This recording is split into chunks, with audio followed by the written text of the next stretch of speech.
আজকে তিনজন শহীদের স্মরণে রক্তদান শিবির করলেন, এই রক্তদান সম্পর্কে আপনার সংক্ষিপ্ত প্রতিক্রিয়া কি? দেখুন, আমাদের তিনজন কর্মীকে পঞ্চায়েত নির্বাচনে তৃণমূলের দুষ্কৃতী দ্বারা ছোড়া গুলিতে শহীদ হতে হয়েছে। তাদের স্মরণে, তাদের স্মৃতিতে রক্তদান শিবির। এই রক্তদান শিবির থেকে রক্ত নিয়ে অনেক মুমূর্ষু রোগীর প্রাণও বাঁচতে পারে। তার একদিন ব্যবস্থা সরকার যখন রক্ত যোগান দিতে ব্যর্থ, যেখানে পার ডে 1800 থেকে 2000 ইউনিট রক্তের প্রয়োজন, সরকার সম্পূর্ণরূপে ব্যর্থ। আমাদের মতো বিরোধী রাজনৈতিক দল বা বিভিন্ন স্বেচ্ছাসেবী সংগঠনের উদ্যোগে এই রক্তের যোগান কিছুটা আমরা দিচ্ছি। আর আজকে আমরা রক্তদান শিবির করছি আমাদের স্মরণে। আমি অনুরোধ করবো একটাই, পুরুষদের জন্য প্রতি 90 দিন, মহিলাদের জন্য 120 দিন ছাড়া ছাড়া আপনারা রক্ত দেবেন। এতে আপনার স্বাস্থ্য ভালো থাকবে এবং সমাজের সম্প্রীতির ঐক্যের বার্তা যাবে। সাম্প্রতিক প্রাক্তন তৃণমূল নেতা, বর্তমান বিজেপি নেতা, ব্যারাকপুরের প্রাক্তন সাংসদ ইসলাম এবং ধর্ষণকে গুলিয়ে ফেলে বিতর্কিত মন্তব্য করেছেন, যা মুসলিম ধর্মাবলম্বীদের ভাবাবেগে ব্যাপকভাবে আঘাত এনেছে। ভাঙড়ে বিভিন্ন সংগঠন, অরাজনৈতিক সংগঠন এফআইআর দায়ের করেছে। আইএসএফ কোনো এফআইআর দায়ের করেছে? আমি নিজে অভিযোগ দায়ের করেছি। আমি নিজে অভিযোগ দায়ের করেছি। আমি নিজে। ভাঙড়ের আইএসএফ আলাদা করে করবে কিনা? না, করছিল পাটপাটে, বিভিন্ন জায়গায় হচ্ছে। তো সমস্যা হচ্ছে, আমি আপনাদের বলি, অভিযোগ হচ্ছে, এফআইআর হিসাবে ট্রিট করছে না কেন? এই প্রশ্নটা সরকারকে আপনারা করুন, যে অভিযোগ হচ্ছে আপনারা এফআইআর হিসাবে ট্রিট করছেন না কেন? এতদিন ভিডিওটা কেন চলবে ফেসবুকে? কেন সরকারের যারা সাইবার সেলে যারা দায়িত্বে আছে, ভিডিওটাকে কেন ডিলিট করাচ্ছে না? রাজ্য প্রশাসন কি করছে? কেন সুয়ামুটো করেনি? কেন প্রশাসনের পক্ষ থেকে মামলা করে অর্জুন সিং যে কথা বলেছে, শুধু মুসলিম ধর্মকে অপমান করেনি, সংবিধানের উপরে আঘাত দিয়েছে। পার্টিকুলার কোন ধর্মের উপরে আঘাত, এই রকম মানে সংবিধানের উপরে আঘাত দেওয়া। তো অর্জুন সিংকে ধরে জেলের মধ্যে রাখা দরকার, দেখেছে? রাখেনি। বকালে বেঁধে কোনোকে পাইলট কার দিয়ে ওই প্রোগ্রামের জায়গায় দ্রুত পৌঁছানোর ব্যবস্থা করছে। অর্জুন সিং যে কথা বলেছে, আমরা তীব্র নিন্দা ধিক্কার জানাচ্ছি। অবিলম্বে তার বিরুদ্ধে ব্যবস্থা গ্রহণ করবে রাজ্য প্রশাসন।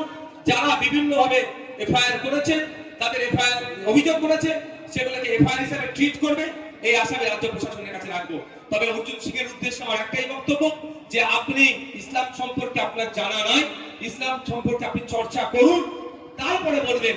কারণ ইসলাম ধর্মে এই ধরনের রেপ বা ধর্ষণ করলে তার শাস্তির নিদান কি দেওয়া আছে? মৃত্যুদণ্ড দেওয়া আছে। শুধু মৃত্যুদণ্ড নয়, ভয়ঙ্কর ভাবে মৃত্যুদণ্ডের কথা বলা আছে। গলা অবধি পুঁতে পাথর ছুঁড়ে ছুঁড়ে তাকে হত্যার নিদান দেওয়া আছে। এটা ইসলামিক কান্ট্রি নয়, এটা ডেমোক্রেটিক কান্ট্রি। এই কান্ট্রিতে ধর্ষণ করলে যে শাস্তি আছে, সেই শাস্তির জন্য আপনারাও চিৎকার করছে না। অপরন্তু আমরা কি দেখছি, আপনাদের দলের মধ্যে এই ধরনের নেতা আছে, বীরভূষণ কি নাম আছে, যারা আমাদের রেসলারদের মানে সাথে নোংরামি করেছে, এই অভিযোগ আছে। তাদের বিরুদ্ধে আপনারা কথা বলেন না। ইসলামকে কালিমালিপ্ত করার চেষ্টা হচ্ছে, আর রাজ্য প্রশাসন, রাজ্য সরকার, মমতা ব্যানার্জি চুপচাপ এগুলো দেখছে। আমরাও জবাব চাই, মমতা ব্যানার্জি সরকার এর বিরুদ্ধে কি ব্যবস্থা গ্রহণ করছে? আপনাদের নেতা ওহিদুল ইসলাম কিছুদিন আগে মার খেয়েছিল, আপনাদের অভিযোগের ছিল শাসক দল তৃণমূলের দিকে, সেখানে আপনারা এফআইআর দায়ের করেছিলেন। কোনো গ্রেফতারি হয়েছে কিনা, বা না হলে আপনারা সাংগঠনিকভাবে কি পদক্ষেপ নেবেন? অভিযোগ হয়েছেন, তার প্রোগ্রেসটা আমাদেরকে পেপারও দিয়েছে। আমরা আমাদের রিসেন্ট যে কটা ঘটনা ঘটেছে ওগুলো মার্চ করছি, আমরা আইনের দিকে বলছি।